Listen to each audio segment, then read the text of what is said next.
हमारा आज का नेक्स्ट इम्पॉर्टेंट टॉपिक है principal function systems in business, यानी कि किसी भी बिजनेस के मेजर फंक्शंस, किसी भी ऑर्गेनाइजेशन के डिपार्टमेंट्स भी आप इसे कह सकते हैं, और it is also called as business functions in an organisation. Organisation के बिजनेस फंक्शंस यानी कि ऑर्गेनाइजेशन के डिपार्टमेंट्स।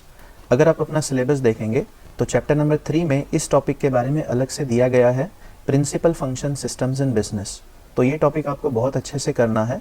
सबसे पहले हम समझते हैं कि जो बिजनेस इंडस्ट्री है वो दो तरह से काम करती है, यानी कि जो ऑर्गेनाइजेशन है या तो वो सर्विस ओरिएंटेड होगी या तो वो प्रोडक्ट ओरिएंटेड होगी। देखिए, आप कभी भी ट्रेन में ट्रैवल करते हैं या फिर आप किसी होटल में जाते हैं या फिर हॉस्पिटल में भी यदि आप एडमिट होते हैं तो वहाँ पर आपको सर्विस दी जाती है, वहाँ पर आपको प्रोडक्ट्स नहीं दिए जाते। तो hotel industry, hospital, travel industry, ये सभी सर्विस ओरिएंटेड यानी कि सर्विस सेक्टर्स हैं। आप जब ट्रेन में ट्रैवल कर रहे हैं तो ट्रेन की सीट आपकी है, लेकिन इसका मतलब ये नहीं है कि जब आपकी जर्नी कंप्लीट हो जाए तो आप ट्रेन की सीट निकाल करके अपने साथ घर पे लेकर आते हैं। ऐसा तो आप नहीं करते। तो सर्विस ओरिएंटेड इंडस्ट्री के अंदर आपको कोई प्रोडक्ट नहीं मिलता। लेकिन यदि इंडस्ट्री प्रोडक्ट ओरिएंटेड है तो वेरी इंपॉर्टेंट, प्रोडक्ट के साथ आपको सर्विस भी मिलती है। सिर्फ प्रोडक्ट ओरिएंटेड नहीं होता, कोई भी इंडस्ट्री सिर्फ प्रोडक्ट ओरिएंटेड नहीं होती, कहीं ना कहीं सर्विस उसमें ऐड की जाती है। जैसे आप मोबाइल फ़ोन परचेज़ कीजिए, लैपटॉप परचेज़ कीजिए, घर का कोई भी सामान परचेज़ कीजिए, washing machine, even electronic fan, air conditioner, इनके साथ आप सर्विस भी एक्सपेक्ट करते हैं, यानी कि आप ये चाहते हैं कि आपको इनके साथ सर्विस भी मिले। तो an organisation can be either service oriented और प्रोडक्ट ओरिएंटेड। यदि ऑर्गेनाइजेशन सर्विस ओरिएंटेड है, it won't sell any product to the customers. वो कस्टमर्स को प्रोडक्ट नहीं बेचती, वो सिर्फ सर्विस देती है। Only the service is offered to the customers. लेकिन यदि ऑर्गेनाइजेशन प्रोडक्ट ओरिएंटेड है, it sells the products to its customers. वो अपने कस्टमर्स को प्रोडक्ट बेचती है। लेकिन ऑर्गेनाइजेशन, जैसे कि हमने बताया, सिर्फ सिंपली प्रोडक्ट ओरिएंटेड नहीं हो सकती। It needs to give continuous service to its customers for the purchased product.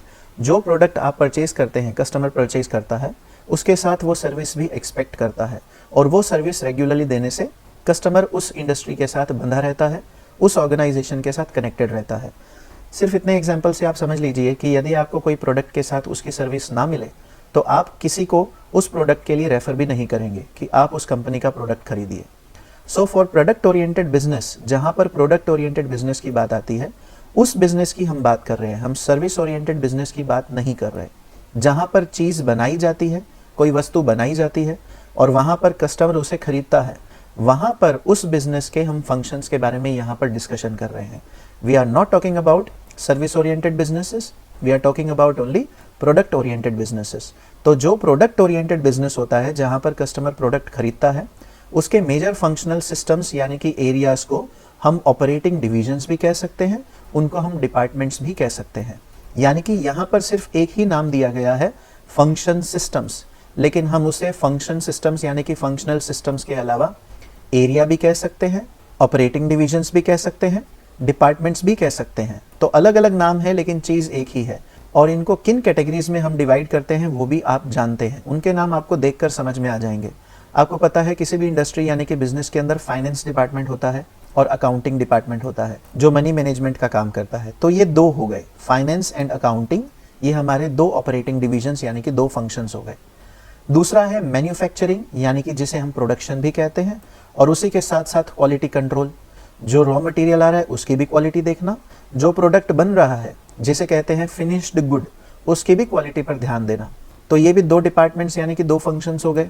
तो पहले दो हैं फाइनेंस एंड अकाउंटिंग, दूसरे दो हैं manufacturing and quality control, total 4 हो गए। उसके बाद आप देखेंगे तो मार्केटिंग एंड सेल्स, ये भी दो ऑपरेटिंग डिविजन्स हैं। यानी कि पहले प्रोडक्ट जो बन जाता है उसकी मार्केटिंग की जाती है, उसकी एडवर्टीजमेंट की जाती है और बाद में उसे कस्टमर को सेल कर दिया जाता है। तो मार्केटिंग एंड सेल्स, दो डिविजन्स ये हैं। नेक्स्ट एक ये डिवीजन है ह्यूमन रिसोर्स, जहाँ पर हम एम्प्लॉयज़ की बात करते हैं। एम्प्लॉयज़ की हायरिंग से लेकर उनके रिटायरमेंट तक की पूरी तरह से प्लानिंग जो की जाती है। तो ह्यूमन रिसोर्स यानी कि HR डिपार्टमेंट जो ऑर्गेनाइजेशन का होता है। तो टोटल 7 हो गए, finance and accounting, production and quality control, marketing and sales, human resource, 7 हो गए। इसके अलावा 3 और आप लिख सकते हैं, 3 डिविजन्स और ये हैं, परचेजिंग, रिसीविंग एंड इन्वेंट्री। यदि आप इनके बारे में नहीं भी लिखेंगे तो भी चल जाएगा, क्योंकि ये तीनों डिविजन्स मैन्युफैक्चरिंग यानी कि प्रोडक्शन का ही एक हिस्सा है। मैन्युफैक्चरिंग और क्वालिटी कंट्रोल में ही परचेजिंग डिपार्टमेंट इन्वॉल्व रहता है, उसी में ही रिसीविंग डिपार्टमेंट भी इन्वॉल्व रहता है, उसी में ही इन्वेंट्री की बात की जाती है। तो इसको भी यदि आप ओवरव्यू ऊपर से देख लेंगे तो ये भी आप इजीली लिख सकते हैं। So they are sub parts of manufacturing यानी कि production department as well as quality control department. एक एक करके देखते हैं कि आपको इन फंक्शंस को किस तरह से एक्सप्लेन करना है। सबसे पहले जैसा कि आपको बताया फाइनेंस एंड अकाउंटिंग। देखिए कोई भी फंक्शन यानी कि डिपार्टमेंट आपको ऑर्गेनाइजेशन का यदि एक्सप्लेन करना हो तो पहले आप उसकी बेसिक रिस्पॉन्सिबिलिटीज बता दीजिए कि फाइनेंस एंड अकाउंटिंग फंक्शंस की क्या रिस्पॉन्सिबिलिटीज हैं। ये रिस्पॉन्सिबिलिटीज बताने के बाद आपको ये टेबल बनाना है। इस टेबल के अंदर आपको पहला एक कॉलम लेना होगा इंफॉर्मेशन सिस्टम का, बीच में आपको उसका डिस्क्रिप्शन देना है और लास्ट में आपको ऑर्गेनाइजेशनल लेवल बताना है। अब वेरी इंपॉर्टेंट, ये जो लास्ट कॉलम है ऑर्गेनाइजेशनल लेवल, ये हर एक डिपार्टमेंट यानी कि हर एक फंक्शन में बिल्कुल सेम बनेगी। ध्यान दीजिए, ऑर्गेनाइजेशनल लेवल हर एक डिपार्टमेंट यानी कि हर एक फंक्शन में सेम तरीके से बनानी है। और ये बनाने के लिए आप एक टॉपिक याद कीजिए। हमने एक टॉपिक समझा था इंफॉर्मेशन सिस्टम लेवल्स यानी कि लेवल्स इन एन ऑर्गेनाइजेशन यानी कि ट्राइंगल। इधर देखिए, हम इस ट्राइंगल की बात कर रहे हैं। आपको याद होगा ऑर्गेनाइजेशन के 4 लेवल्स होते हैं। टॉप मैनेजमेंट यानी कि स्ट्रेटेजिक लेवल, मिडिल मैनेजमेंट यानी कि टेक्टिकल लेवल, लोअर मैनेजमेंट यानी कि सुपरवाइजरी लेवल, ऑपरेशनल मैनेजमेंट यानी कि फंक्शनल लेवल।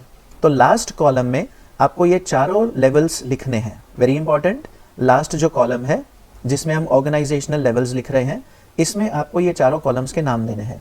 देखिए, सबसे पहले स्ट्रेटेजिक लेवल और टॉप मैनेजमेंट, उसके बाद है टेक्टिकल लेवल और मिडिल मैनेजमेंट, उसके बाद है सुपरवाइजरी लेवल और लोअर मैनेजमेंट, और उसके बाद है फंक्शनल लेवल और ऑपरेशनल मैनेजमेंट। तो ये 4 लेवल्स आपने लिख दिए। इसके बाद आपको ये भी याद होगा कि कौन से लेवल पर कौन सा इंफॉर्मेशन सिस्टम इस्तेमाल किया जाता है। याद कीजिए, लोअर मोस्ट लेवल यानी कि फंक्शनल या फिर ऑपरेशनल लेवल पर टीपीएस का इस्तेमाल किया जाता है, transaction processing system. Supervisory level या फिर लोअर मैनेजमेंट पर एमआईएस का इस्तेमाल किया जाता है यानी कि मैनेजमेंट इंफॉर्मेशन सिस्टम। एक चीज हम आपको बता देते हैं, लोअर लेवल पर भी टीपीएस काम आ सकता है लेकिन ज्यादातर एमआईएस से काम किया जाता है। उसके बाद टेक्टिकल लेवल या फिर मिडिल मैनेजमेंट पर एमआईएस का इस्तेमाल किया जाता है यानी कि मैनेजमेंट इंफॉर्मेशन सिस्टम का, ये भी मैनेजर्स इस्तेमाल करते हैं। और टॉप लेवल यानी कि स्ट्रेटेजिक लेवल पर यानी कि टॉप मैनेजमेंट में डीएसएस यानी कि डिसीजन सपोर्ट सिस्टम का इस्तेमाल किया जाता है। इसके अलावा ईएसएस यानी कि एग्जीक्यूटिव सपोर्ट सिस्टम्स भी किसी किसी ऑर्गेनाइजेशन में इस्तेमाल किया जाता है। तो हर एक बिजनेस फंक्शन में आपको स्ट्रेटेजिक लेवल या फिर टॉप मैनेजमेंट पर डीएसएस को स्पेसिफाई करना है, टेक्टिकल या फिर मिडिल मैनेजमेंट पर एमआईएस को स्पेसिफाई करवाना है, सुपरवाइजरी या फिर लोअर मैनेजमेंट पर आपको एमआईएस अगेन स्पेसिफाई करना है, और फंक्शनल लेवल या फिर ऑपरेशनल मैनेजमेंट में अगेन टीपीएस आएगा। तो इतना आप याद रखिएगा। इसके बाद इन पॉइंट्स को आपको डिटेल में एक्सप्लेन करना है कि हर एक लेवल पर जो जो इंफॉर्मेशन सिस्टम इस्तेमाल किया जाता है उसके द्वारा वो ऑर्गेनाइजेशन किस तरह से काम करती है। तो एक एक करके देखते हैं, आपको ये समझ में आ जाएगा। सबसे पहले है finance and accounting. Finance and accounting में कैपिटल, कैश, स्टॉक, बॉन्ड्स, इन सब चीज़ों को मैनेज किया जाता है। आपको हर एक का मीनिंग पता ही होगा। कैपिटल मैनेज करना यानी कि जो भी ऑर्गेनाइजेशन की कैपिटल होती है, जैसे कि बिल्डिंग है, मशीन है, किसी की वैल्यू कम होती है, किसी की वैल्यू ज़्यादा होती है। इवन एम्प्लॉयज़ को भी कैपिटल में काउंट किया जा सकता है। कैश आप समझते हैं, स्टॉक्स होते हैं ऑर्गेनाइजेशन के, बॉन्ड्स होते हैं, इन सबको मैनेज करना पड़ता है ताकि रिटर्न मैक्सिमम मिले यानी कि प्रॉफिट ज़्यादा हो। रिटर्न का मतलब होता है profit. Manage the financial records, expenses, depreciation and payroll, इन चीज़ों को भी मैनेज करना आना चाहिए। जितने फाइनेंशियल रिकॉर्ड्स हैं, कितने खर्चे हो रहे हैं, डेप्रिसिएशन यानी कि जिसकी वैल्यू कम हो रही है जैसे कि मशीनरी, पेरोल यानी कि एम्प्लॉयज़ को सैलरी देना, इन सब चीज़ों को मैनेज करना पड़ता है। Forecast revenues and business activities, revenue यानी कि इनकम, कहाँ से इनकम जनरेट होगी उसे फोरकास्ट करना। याद कीजिए, फोरकास्ट की डेफिनेशन बहुत इंपॉर्टेंट है। फोरकास्ट के अंदर हम पास्ट और अभी का डेटा एनालाइज करके फ्यूचर की प्लानिंग करते हैं कि ऑर्गेनाइजेशन को ज़्यादा से ज़्यादा प्रॉफिट कैसे होगा। That is called as forecasting. ये डेफिनेशन बहुत इंपॉर्टेंट है। तो हम रेवेन्यू फोरकास्ट कर सकते हैं और बिजनेस की एक्टिविटीज़ पर भी ध्यान दे सकते हैं। Perform audits to make sure that the organisation is financially sound. Regular basis पर ऑडिट करना पड़ता है। ऑडिट यानी कि सीए को बुलाकर, चार्टर्ड अकाउंटेंट को बुलाकर रेगुलर बेसिस पर हमें ऑर्गेनाइजेशन के सभी फाइनेंशियल एसेट्स पर, सभी फाइनेंशियल फंक्शंस पर ध्यान देना पड़ता है। उससे ही हमें पता चलेगा कि हमारी ऑर्गेनाइजेशन फाइनेंशियली साउंड है या नहीं है। साउंड यानी कि आवाज नहीं, साउंड यानी कि परफॉर्मेंस अच्छी है या नहीं है। Generate all financial reports and documents accurately. सभी डॉक्यूमेंट्स और रिपोर्ट्स, सभी फाइनेंशियल डॉक्यूमेंट्स और रिपोर्ट्स सही तरीके से जनरेट होनी चाहिए। तो अब देखते हैं एक एक करके कि कौन से लेवल पर क्या इंफॉर्मेशन सिस्टम्स इसमें काम आते हैं। So will see the examples of finance and accounting information systems. Top level यानी कि स्ट्रेटेजिक लेवल पर आपको मालूम है DSS इस्तेमाल किया जाता है, लेकिन किस काम के लिए? वेरी इंपॉर्टेंट, प्रॉफिट प्लान करने के लिए। सो आपको प्रॉफिट प्लानिंग DSS स्पेसिफाई करना है। Establish long term investment goals for the business, लंबे समय के लिए बिजनेस में कहां पर पैसा इन्वेस्ट करना है, ऐसा गोल एस्टेब्लिश करने के लिए प्रॉफिट प्लानिंग DSS काम आता है। Plan long term budget expenses and profit, लंबे समय के लिए बजट प्रिपेयर करना, कहां पर कितना खर्चा होगा, कितना प्रॉफिट हो सकता है, उसकी प्लानिंग करना। Provide long range forecast of firms financial performance, लंबे समय तक किसी भी फर्म यानी कि ऑर्गेनाइजेशन की फाइनेंशियल परफॉर्मेंस कैसी रहेगी उसको भी फोरकास्ट करना। नेक्स्ट इज टैक्टिकल लेवल यानी कि मिडिल मैनेजमेंट, और इसके लिए MIS इस्तेमाल किए जाते हैं। 2 MIS ये बहुत इंपॉर्टेंट है जिससे बजट तैयार किया जाता है, financial MIS and accounting MIS। ये डिटेल में आपके सिलेबस में बाद में आएगा। Prepare short term budget and expenses, ध्यान दीजिए ऊपर लॉन्ग टर्म इन्वेस्टमेंट गोल्स और लॉन्ग टर्म बजट तैयार किए जाते हैं। यहाँ पर शॉर्ट टर्म बजट, क्योंकि यहाँ पर मैनेजर्स काम करते हैं इसलिए यहाँ पर शॉर्ट टर्म बजट और एक्सपेंसेस तैयार किए जाते हैं। Control the firms financial resources, जितने भी फाइनेंस के रिलेटेड रिसोर्सेज हैं, मनी है, बॉन्ड है, शेयर्स है, उनको प्रॉपर तरीके से कंट्रोल करना ये भी मैनेजर्स की रिस्पॉन्सिबिलिटी होती है। नेक्स्ट इज सुपरवाइजरी लेवल और लोअर मैनेजमेंट, इसको नॉलेज लेवल भी कहते हैं, याद रखिएगा। सुपरवाइजरी लेवल का दूसरा नाम नॉलेज लेवल भी है। तो इसके लिए भी फाइनेंशियल MIS और अकाउंटिंग MIS इस्तेमाल किया जाता है, लेकिन क्या करने के लिए? सुपरवाइजर्स यहाँ पर पोर्टफोलियो तैयार करते हैं। Portfolio analysis, what is portfolio? जैसे किसी व्यक्ति का बायोडेटा होता है जिसको हम रिज्यूमे भी कहते हैं, तो यहाँ पर इसी प्रकार ऑर्गेनाइजेशन के बायोडेटा को पोर्टफोलियो कहा जाता है। तो पोर्टफोलियो को प्रॉपर तरीके से एनालाइज करना कि ऑर्गेनाइजेशन की ओवरऑल परफॉर्मेंस कैसी है। Design the firm's portfolio according to the investment, जितना पैसा इन्वेस्ट किया होगा उसके हिसाब से कितना रिटर्न हुआ है, कितना प्रॉफिट हुआ है, कितना नुकसान हुआ है, तो ऑर्गेनाइजेशन का एक पोर्टफोलियो तैयार हो जाता है। और ऐसा करने के लिए वेरी इंपॉर्टेंट कुछ एनालिटिकल टूल्स इस्तेमाल करने पड़ते हैं। उन एनालिटिकल टूल्स के नेम्स आपको पता ही है। एक्सेल हम इस्तेमाल कर सकते हैं और SPSS भी इस्तेमाल किया जाता है। SPSS के बारे में डिटेल में हम देखेंगे। SPSS is statistical package for social science. ये एक सॉफ्टवेयर है जो सेम एक्सेल की तरह काम करता है, जिसमें आप कोरिलेशन, कोएफिशिएंट, रिग्रेशन और ऐसे स्टैटिस्टिकल कैलकुलेशंस कर सकते हैं। तो आप इन एनालिटिकल टूल्स का इस्तेमाल करके ये डिसाइड कर सकते हैं कि कहाँ पर पैसा इन्वेस्ट करना है जिससे ज़्यादा रिटर्न मैक्सिमाइज किया जा सके, यानी कि इंक्रीज किया जा सके। और आपको पता है कि लोअर मोस्ट लेवल को हम फंक्शनल लेवल यानी कि ऑपरेशनल मैनेजमेंट भी कहते हैं, जिसके लिए TPS इस्तेमाल किया जाता है। लेकिन कौन सा TPS, याद कीजिए, इसके बारे में भी हमने पहले जिक्र किया था। एक होता है अकाउंट्स रिसीवेबल, एक होता है अकाउंट्स पेएबल। अकाउंट्स रिसीवेबल यानी कि जहां से पैसा आना है उन अकाउंट्स को मैनेज करना। याद कीजिए, ऑर्गेनाइजेशन के साथ 3 एंटिटीज कनेक्टेड होती हैं, एक सप्लायर, दूसरे एम्प्लॉइज और तीसरा कस्टमर। सप्लायर और एम्प्लॉइज को पैसा देना होता है, क्योंकि सप्लायर से रॉ मटेरियल आता है, एम्प्लॉइज काम करते हैं, तो उनको हमें पे करना पड़ेगा, तो वहां पर होता है अकाउंट्स पेएबल। लेकिन जब कस्टमर की बात आती है तो कस्टमर से पैसा लेना होता है, तो वहां पर आता है अकाउंट्स रिसीवेबल। तो accounts receivable and accounts payable TPS का इस्तेमाल करके आप अपने फंड को ट्रैक कर सकेंगे सभी ट्रांजैक्शंस की मदद से, कि आपने कितनी पेमेंट एम्प्लॉइज को की, कितनी पेमेंट आपने सप्लायर्स को की और कितनी पेमेंट आपको कस्टमर्स से मिली, how much payment you have received from the customers. तो ये सारे फंक्शंस हमने किसके डिस्कस किए? Finance and accounting. Now the next 2 functions are manufacturing, which is also called as production, and quality control. ये दोनों अलग अलग फंक्शंस हैं, लेकिन दोनों एक दूसरे से इंटर रिलेटेड हैं। Deal with the planning, development and maintenance of production plant.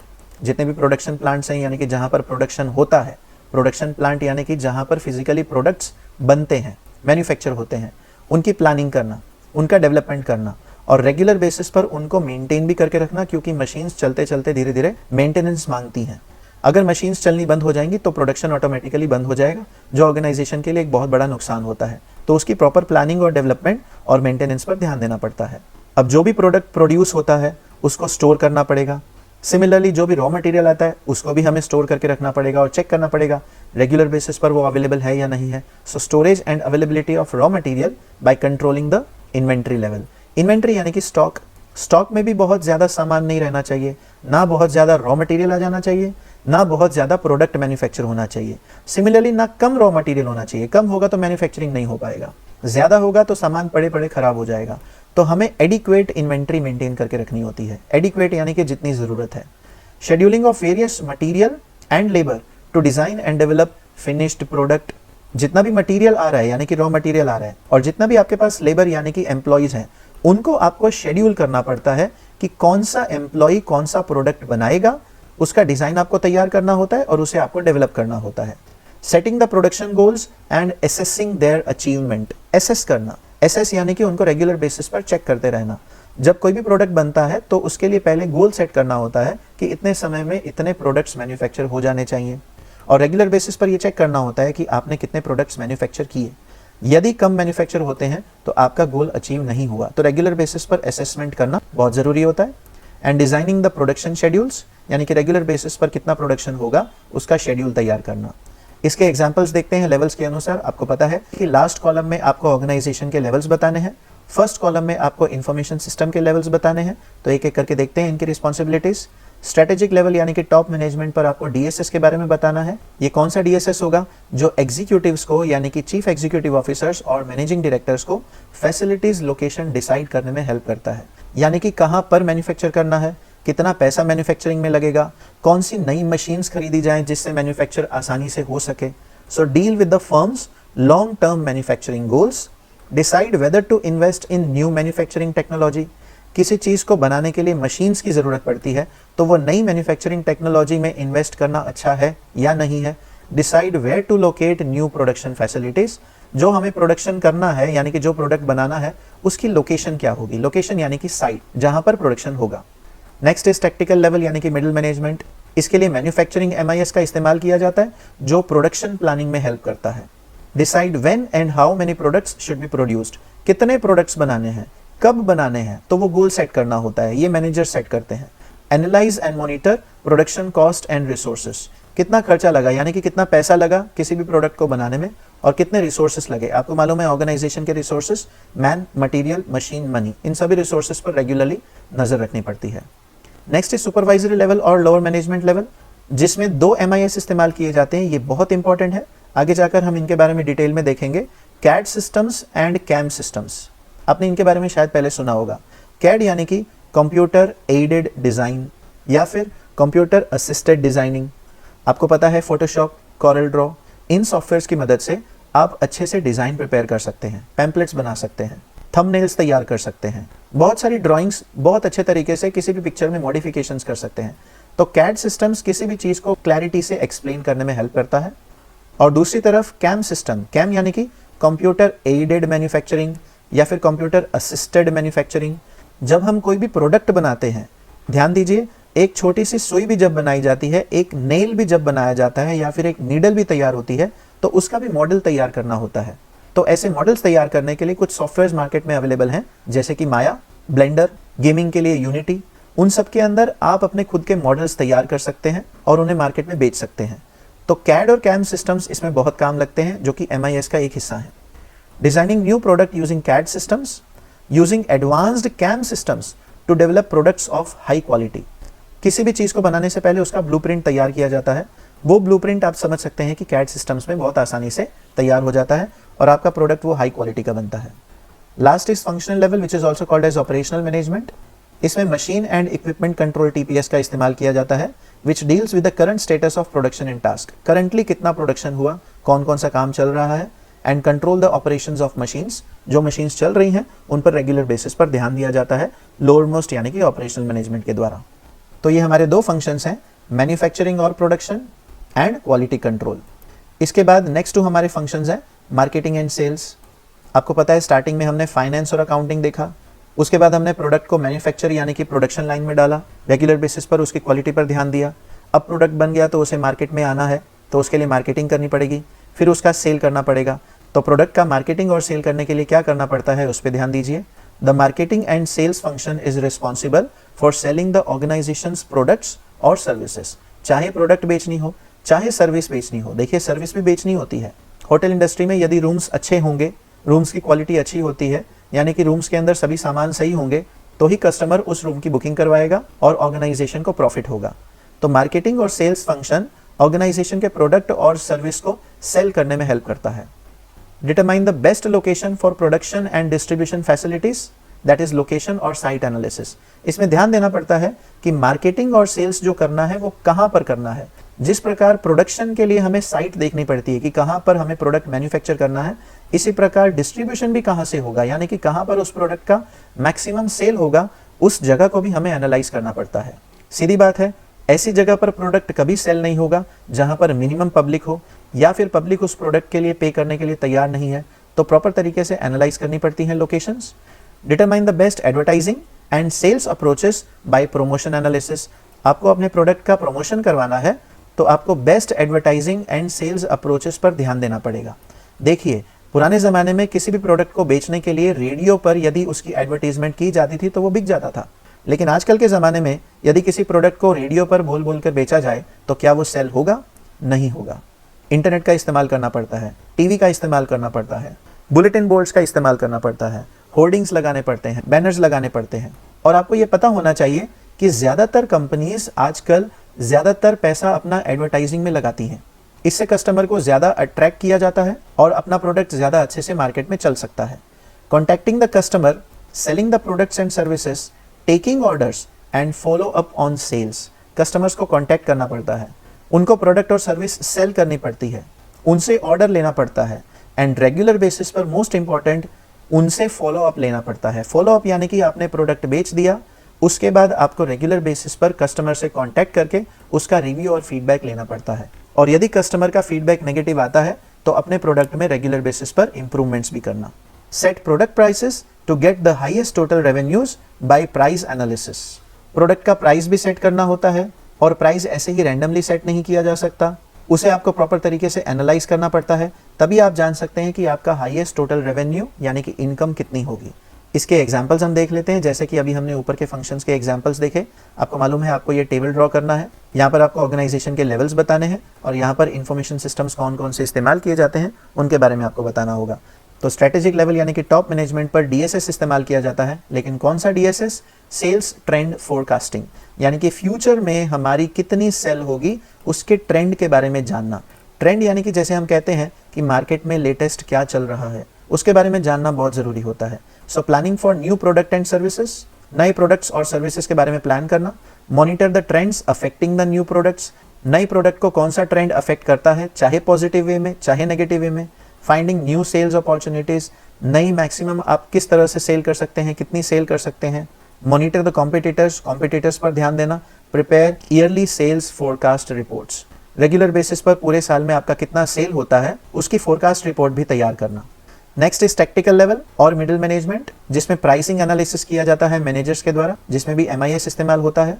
Doing market research यानी कि मार्केट में क्या चल रहा है। Doing advertising and promotional campaigns यानी कि कैंप ऑर्गेनाइज करना, रेगुलर बेसिस पर एडवर्टाइजिंग करना, हर एक प्रोडक्ट को प्रोमोट करना, इसी कहते हैं promotional campaigns. Pricing decisions to determine price of products and services, अपने प्रोडक्ट और सर्विस की प्राइस सेट करना। Analyse the performance of the sales staff, जो आपके एम्प्लॉइज प्रोडक्ट को सेल कर रहे हैं उनकी परफॉर्मेंस को भी रेगुलर बेसिस पर मॉनिटर करना। नेक्स्ट इज सुपरवाइजरी लेवल और लोअर मैनेजमेंट, जिसमें मार्केट को एनालाइज किया जाता है, तो इसके लिए मार्केटिंग MIS का इस्तेमाल होता है। Identify the customer and markets using data on demography, customer behaviour and trends. आपको डेमोग्राफी पर बहुत ध्यान देना होता है कि कौन से एरिया में, कौन से लोकेलिटी में किस प्रकार के लोग रहते हैं, इसे कहते हैं डेमोग्राफी। कस्टमर का बिहेवियर कैसा है, कस्टमर किस चीज़ को पसंद करता है, तो ये सब एनालाइज किया जाता है सुपरवाइजर्स के द्वारा। नेक्स्ट इज फंक्शनल लेवल और ऑपरेशनल मैनेजमेंट, जिसमें ऑर्डर प्रोसेसिंग TPS इस्तेमाल किया जाता है कस्टमर के ऑर्डर्स लेने के लिए। So manage the customer details, product details and track the orders. ये ऑर्डर प्रोसेसिंग TPS डिटेल में आगे जाकर आएगा, ये बहुत इंपॉर्टेंट TPS है। सो कस्टमर की डिटेल्स को मैनेज करना। कस्टमर जब भी प्रोडक्ट खरीदता है तो कस्टमर अपनी डिटेल्स ज़रूर देगा, जैसे कि अपना नाम, अपना एड्रेस, अपना मोबाइल नंबर, जो प्रोडक्ट कस्टमर ने खरीदा उसकी डिटेल्स और कस्टमर के ऑर्डर्स को ट्रैक करना। Locating and contacting the prospective customers, prospective यानी कि जो फ्यूचर में हमारे कस्टमर्स बन सकते हैं उनको कैसे अप्रोच किया जाए। And providing the customer service support, जब कस्टमर प्रोडक्ट खरीद लेता है तो रेगुलर बेसिस पर उसको सर्विस भी देते रहना। तो ये फंक्शंस हैं हमारे मार्केटिंग और सेल्स डिपार्टमेंट के। नेक्स्ट इज ह्यूमन रिसोर्स यानी कि HR डिपार्टमेंट और HR function, responsible for developing and maintaining a firms workforce. जिस प्रकार सोल्जर्स को मिलिट्री का वर्कफोर्स कहा जाता है, उसी प्रकार ऑर्गेनाइजेशन के एम्प्लॉइज को ऑर्गेनाइजेशन के यानी कि फर्म के वर्कफोर्स कहा जाता है। तो एचआर डिपार्टमेंट ऑर्गेनाइजेशन के एम्प्लॉयज को डेवलप और उनको मेंटेन करने में ध्यान देता है। Identifying employees position and maintaining complete records on existing employees, कौन कौन से पोजीशन पर कौन कौन से एम्प्लॉयज काम करते हैं उनका पूरा रिकॉर्ड मेंटेन करके रखना। Create programs to monitor and develop employees talents and skills, regular basis पर एम्प्लॉयज को खुश रखने के लिए, एम्प्लॉयज की नॉलेज भी इंक्रीज करने के लिए कुछ इवेंट्स ऑर्गेनाइज करना, उनको ट्रेनिंग देना, उनके एप्टीट्यूड टेस्ट कंडक्ट करना, ये सब चीजें भी एचआर डिपार्टमेंट की रिस्पॉन्सिबिलिटीज के अंदर आता है। Conducting and analysing employees performance test, जैसे कि एप्टीट्यूड टेस्ट कंडक्ट करके उनकी परफॉर्मेंस रेगुलर बेसिस पर एनालाइज करना। मॉनिटरिंग एम्प्लॉय प्रोडक्टिविटी, यानी कि एम्प्लॉय सही तरीके से काम कर रहा है या नहीं कर रहा है उस पर ध्यान देना, उसे हम कहते हैं कि एम्प्लॉय की प्रोडक्टिविटी पर ध्यान देना। तो अब इसको किस तरह से रिप्रेजेंट करना है वो आप यहाँ पर देखिए। ऑर्गेनाइजेशनल के लेवल आपको यहाँ पर बताने होंगे और यहाँ पर आपको इन्फॉर्मेशन सिस्टम्स जो जो इस्तेमाल होते हैं उसके बारे में आपको बताना है। सबसे पहले है स्ट्रेटेजिक लेवल या फिर टॉप मैनेजमेंट, जहाँ पर डीएसएस इस्तेमाल किया जाता है जो ह्यूमन रिसोर्स प्लानिंग में हेल्प करता है। ह्यूमन रिसोर्स प्लानिंग यानी कि कितने एम्प्लॉयज की जरूरत है उसका प्लान तैयार करना। Plan long term employee needs of the organisation, लंबे समय के लिए कितने एम्प्लॉयज की जरूरत है किसी भी ऑर्गेनाइजेशन के अंदर उसका प्लान तैयार करना। ऐसा नहीं होना चाहिए कि ऑर्गेनाइजेशन आज आया 6 मंथ्स या फिर 1 ईयर काम किया और छोड़कर चला गया। Identify the skills, educational level, types of positions and number of positions of employees, हर एक एम्प्लॉय की स्किल्स को आइडेंटिफाई करना, उनके एजुकेशनल लेवल पर ध्यान देना, एजुकेशनल लेवल के अनुसार उनको पोजीशंस देना कि कौन सा एम्प्लॉय कौन सी पोजीशन के लिए बना है, कौन से डिपार्टमेंट में काम कर सकता है, and number of positions of employees, यानी कि कितने एम्प्लॉयज की कौन से डिपार्टमेंट में या फिर कौन सी पोजीशन में जरूरत है। नेक्स्ट इज टेक्निकल लेवल और मिडिल मैनेजमेंट, इसमें सेशन और वर्क एनालिसिस किया जाता है, session and work analysis MIS के द्वारा। इसमें जो एम्प्लॉयज काम करते हैं उनका सेशन यानी कि उनके टाइम पर ध्यान देना और उनके वर्क पर ध्यान देना और उस हिसाब से उनकी सैलरी और उनके बेनिफिट्स सेट करना। Monitor the range and distribution of employee wages, salary and benefits, employee की डेली बेसिस की कितनी सैलरी है, वेज यानी कि एम्प्लॉय की पर डे की सैलरी, एक दिन की सैलरी को वेज कहा जाता है, सैलरी तो आपको पता ही है, एंड बेनिफिट्स यानी कि जैसे एम्प्लॉय को फायदे दिए जाते हैं जैसे कि HRA house rent allowance, TA travelling allowance, DA dearness allowance. Monitor and analyse the requirement and allocation of employees, कितने एम्प्लॉयज की जरूरत है, उनको कहाँ कहाँ पर अलोकेट करना है, इन सब चीज़ों पर भी मैनेजर्स का ध्यान रहता है। नेक्स्ट इज सुपरवाइजरी लेवल और लोअर मैनेजमेंट, इसमें एम्प्लॉयज का करियर पाथ डिसाइड किया जाता है करियर पाथ MIS के द्वारा। Analyse the activities related to employees job, employees की जॉब के अनुसार उनकी एक्टिविटीज को एनालाइज करना। Design training and employee career path, उनको रेगुलर बेसिस पर ट्रेनिंग देते रहना और उनका करियर पाथ भी सेट करना। नेक्स्ट इज फंक्शनल लेवल और ऑपरेशनल मैनेजमेंट, जिसमें अगेन एम्प्लॉयज की ट्रेनिंग और उनके डेवलपमेंट पर ध्यान दिया जाता है और साथ ही उनका पेरोल यानी कि उनकी सैलरी को भी सेट किया जाता है। Track employee training skills, performance and improvements, regular basis पर एम्प्लॉयज को ट्रेनिंग देना, उनकी परफॉर्मेंस पर ध्यान देना और उनको इंप्रूव करना। Giving salary and wages to employees, employees को सैलरी और वेज देना। तो ये था हमारा ह्यूमन रिसोर्स बिजनेस फंक्शन। ऐसे हमने टोटल 7 फंक्शंस देख लिए हैं। सबसे पहले हमने फाइनेंस और अकाउंटिंग बिजनेस फंक्शंस के बारे में ध्यान दिया। उसके बाद हमने देखा मैन्युफैक्चरिंग यानी कि प्रोडक्शन एंड क्वालिटी कंट्रोल, उसके बाद मार्केटिंग एंड सेल्स और उसके बाद ह्यूमन रिसोर्स। अब जो बाकी के 3 बिजनेस फंक्शंस हैं यानी कि परचेजिंग, रिसीविंग एंड इन्वेंट्री, जैसा कि आपको बताया ये प्रोडक्शन यानी कि मैन्युफैक्चरिंग बिजनेस फंक्शन के ही सब यूनिट्स हैं, तो इनके बारे में भी आप देख लीजिए, ये बहुत ईजी हैं। Purchasing business function, purchasing department organisation का वो डिपार्टमेंट है जो रॉ मटेरियल्स या फिर स्पेयर पार्ट्स की जिनकी रिक्वायरमेंट होती है मैन्युफैक्चरिंग में, उनकी रिक्वेस्ट सप्लायर को करता है। So purchasing department is directly connected with the manufacturing department as well as the suppliers. Similarly organization में रिसीविंग डिपार्टमेंट होता है। जो भी raw material purchasing department suppliers को रिक्वेस्ट करता है, रिसीविंग डिपार्टमेंट उसे लेने का काम करता है, क्योंकि जो भी रॉ मटेरियल आता है उसको हमें चेक करना होता है कि जितने रॉ मटेरियल के लिए हमने रिक्वेस्ट की थी उतना आया या नहीं आया, और उसी के साथ साथ उसकी इन्वेंट्री भी मैनेज करनी होती है, यानी कि जितना भी रॉ मटेरियल आया उसे हमें इन्वेंट्री में यानी कि स्टॉक में मेंटेन करके रखना होता है। तो एक एक करके देख लेते हैं। सबसे पहले है purchasing function. It facilitates the buying process of raw materials by keeping data about its suppliers goods and services. Organisation के साथ जितने भी सप्लायर्स कनेक्टेड होते हैं और जो भी सप्लायर गुड्स और सर्विसेज रेगुलर बेसिस पर सप्लाई करते हैं उनकी डिटेल्स पहले से होती हैं। तो जितना भी रॉ मटेरियल चाहिए होता है, परचेजिंग डिपार्टमेंट उस रॉ मटेरियल को बाई करने में हेल्प करता है। Compare the products and prices in internet catalogues and large scale consumer database. यदि सप्लायर किसी रॉ मटेरियल का रेट बढ़ा दे तो इंटरनेट कैटलॉग्स की मदद से नए प्रोडक्ट्स के प्राइस कंपेयर किए जा सकते हैं और ये लार्ज स्केल कंज्यूमर डेटाबेस में से आसानी से मिल जाता है because internet is huge. Maintain adequate inventory levels, जितना भी स्टॉक आता है उसका लेवल मेंटेन करके रखना। बहुत ज़्यादा इन्वेंट्री नहीं होनी चाहिए क्योंकि परचेज किया हुआ मटेरियल यदि ज़्यादा आ जाए तो इन्वेंट्री में सामान पड़े पड़े खराब हो सकता है।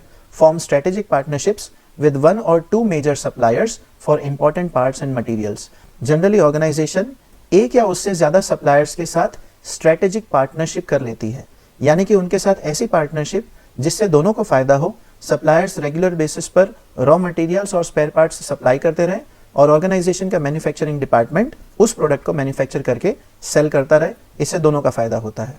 Next is receiving department. Purchasing department जिस रॉ मटेरियल और स्पेयर पार्ट के लिए वेंडर को यानी कि सप्लायर को रिक्वेस्ट करता है, ध्यान दीजिए सप्लायर को वेंडर भी कहा जाता है। तो रिसीविंग डिपार्टमेंट वो जो भी रॉ मटेरियल आता है या स्पेयर पार्ट्स आते हैं वेंडर या सप्लायर से, उनको रेगुलर बेसिस पर इंस्पेक्ट करता है और चेक करता है कि उनकी क्वालिटी सही है या नहीं है। Look after all the incoming items, inspecting them and routing them to the people और डिपार्टमेंट दैट ऑर्डर्ड देम।